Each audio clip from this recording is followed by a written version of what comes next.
在当前又一版西下礼上的传闻中，李强密集出访印尼、马来西亚，并出席中国、东盟、海合会3方峰会，声称将推动高品质的一带一路合作，强调中方坚定支持自由贸易、扩大开放，反对保护主义。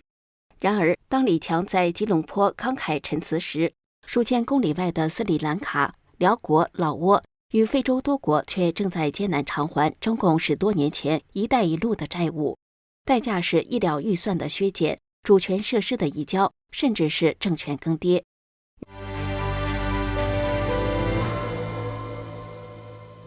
您好，这里是希望世界要闻透视，我是王珍。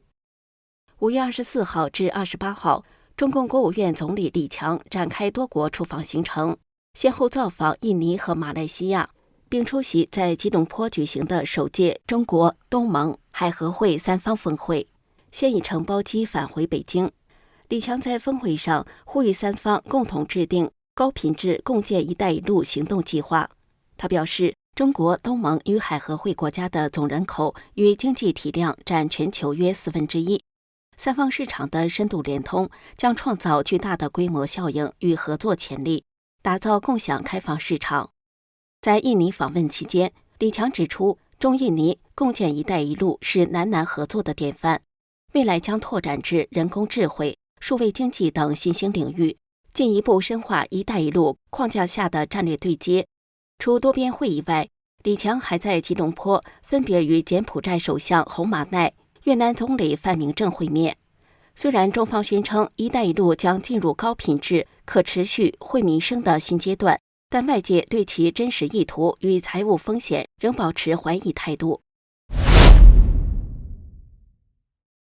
根据澳洲洛伊研究所2025年最新报告，发展中国家要偿还中共350亿美元的债务，其中220亿美元来自全球75个最贫穷、最脆弱的国家。据悉，在“一带一路”实施11年后，涉及超过1兆美元的中共借贷与投资。研究警告，中共已从发展中国家的建设金主转变为最大的债务催收者。这些国家不是不想还钱，而是因为还了中共的钱，就没钱维持基本的医疗与教育开支。尤其是一些非洲国家，将超过 GDP 10%的预算投入“一带一路”项目，现在却面临着公共财政崩溃。报告更揭露，中共的新贷款大幅减少，还款金额已远超新融资。从财务逻辑来看，中共的对外经济政策已陷入资金收缩、声誉风险、债务重整的恶性循环。2021年启用的中辽铁路被中共宣传为通向现代化的列车，但辽国、老挝经济学家指出，对于这个仅700万人口、国内税收能力有限的国家，耗资60亿美元建铁路几乎是自杀式开支。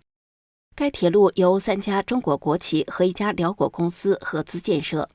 辽国对中方借款35亿美元，超过该国对外债务的70%。美国国际发展研究机构 iData 指出，这些贷款多数属于隐性债务，政府虽非签约主体，但一旦违约，债务责任仍落在税收能力薄弱的国库身上。马尔代夫与中共合作建设的中马友谊桥虽然在2018年启用，但根据 iData 的研究，该项目是马尔代夫对中共债务总额超过 GDP 的56%，让政府无力再支撑其他公共开支，友谊桥成了负债桥。2019年上任的马尔代夫国会议长纳希德公开指责前任政府接受过高金额贷款，导致国家主权几乎被质押给中共。如今，部分中共主导的度假岛项目已停工，但主权归属仍未厘清。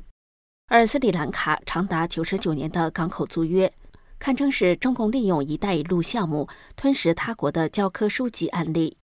自2007年开始，中共高调投资斯里兰卡的基建项目，包括汉班托塔深海港口开发项目、科伦坡港口城综合体和马塔拉拉贾帕克萨国际机场。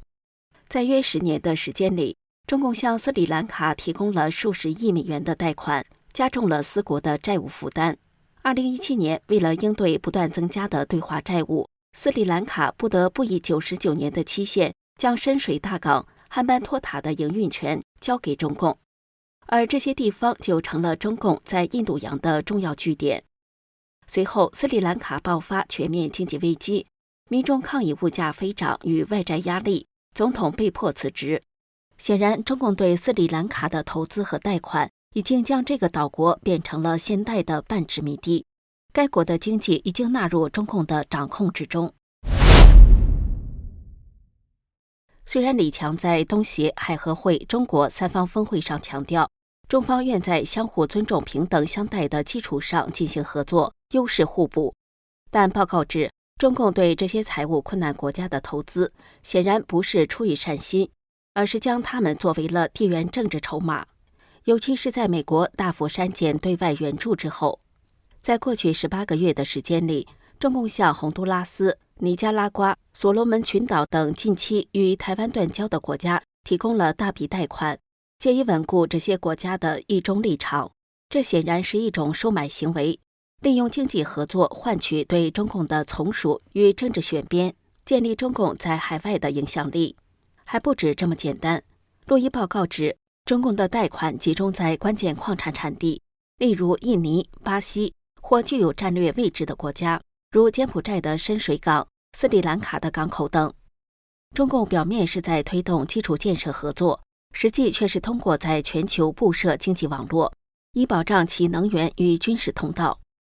美国中共问题特设委员会主席、共和党众议员穆罗尔表示，中共向全球进行投资与建设，是为了控制世界。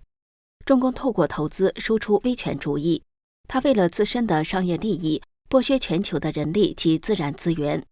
一带一路的存在只有一个目的，拓展中国共产党的全球影响。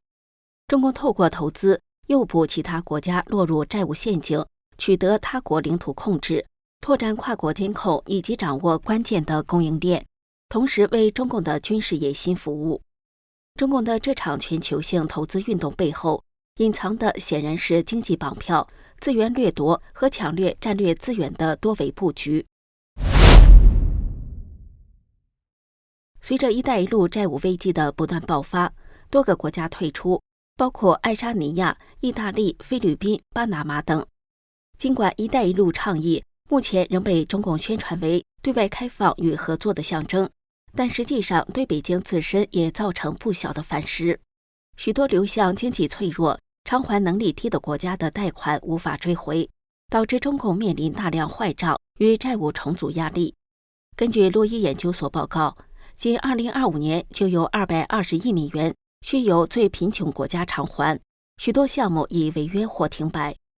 北京安邦智库创始人陈功告诉 BBC， 可以大致判断“一带一路”失败了，至于在多大程度上失败了，可以讨论。